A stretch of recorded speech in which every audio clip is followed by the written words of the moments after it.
Assalamualaikum saudaraku. Kali ini kita membahas tentang karena nggak tahu mindset ini, nasib kamu nggak akan pernah berubah. Mari kita mulai.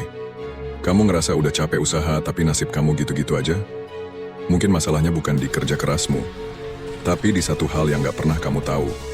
Mindset yang harusnya kamu pakai dari awal. Mindset ini bukan teori sukses. Ini kompas hidup yang selama ini kamu abaikan. Tanpa itu, kamu bisa muter di tempat sambil ngira kamu lagi jalan. Banyak pria hidup dikejar waktu dan target sosial. Umur 25 harus mapan, umur 30 harus nikah, umur 40 harus punya rumah. Tapi nggak pernah ada yang ngajarin cara mikir yang bener buat sampai ke sana. Kamu kerja, tapi kayak zombie. Hidup tapi nggak nyala, kamu jalan, tapi kayak kendaraan yang lupa arah. Karena kamu ngandelin tenaga tanpa peta mental. Mindset ini simple. Nasib berubah bukan karena waktu berjalan, tapi karena arah pikiran diganti. Dan kamu berhak memilih arah, bahkan sekarang. Kamu ngerasa stuck bukan karena kamu bodoh, tapi karena kamu nggak tahu. Dan selama kamu nggak tahu, kamu akan terus salah belok, salah langkah, salah fokus. Dan akhirnya, nyalahin hidup. Mindsetnya adalah, saya belum selesai. Setiap hari adalah kesempatan buat mulai ulang. Dan cowok yang ngerti ini, nggak akan malu start dari nol, berapapun usianya.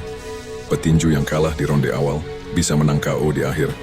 Asal dia tahan rasa malu, tahan rasa capek, dan terus bilang ke dirinya, gue belum selesai. Masalah kamu bukan umur, tapi cara kamu merespons kegagalan. Kamu mau bertahan di zona nyaman atau mulai riset jalur hari ini? Kamu gak hidup buat memenuhi ekspektasi orang lain. Kamu hidup buat ngejar potensi tertinggimu. Dan itu butuh mindset yang sadar, saya bisa berubah, asal saya tahu arahnya. Sesungguhnya Allah tidak akan mengubah keadaan suatu kaum, sampai mereka mengubah keadaan yang ada pada diri mereka sendiri. Quran Surat Ar-Ra'd ayat 11. Bayangin kamu seperti mobil tempur, tapi GPS kamu rusak. Kamu punya mesin, punya bensin, tapi tetap nyasar. Karena kamu nggak tahu peta. Dan peta itu adalah mindset. Video ini nggak nyasar ke kamu. Ini bukan kebetulan. Ini jawaban dari afirmasi, self-talk, doa, dan harapan kamu yang kamu bisikan diam-diam sebelum tidur. Jadi kalau kamu ngerasa hidup kamu nggak berubah, mungkin bukan karena kamu gagal, tapi karena kamu belum tahu mindset ini. Klik like kalau kamu ngerasa ini bukan omong kosong. Tulis di kolom komentar, saya belum selesai. Dan share ke 5 teman yang kamu tahu, lagi nyasar tapi nggak sadar. Dan jika nggak keberatan, minta tolong temanmu scan QR code berikut.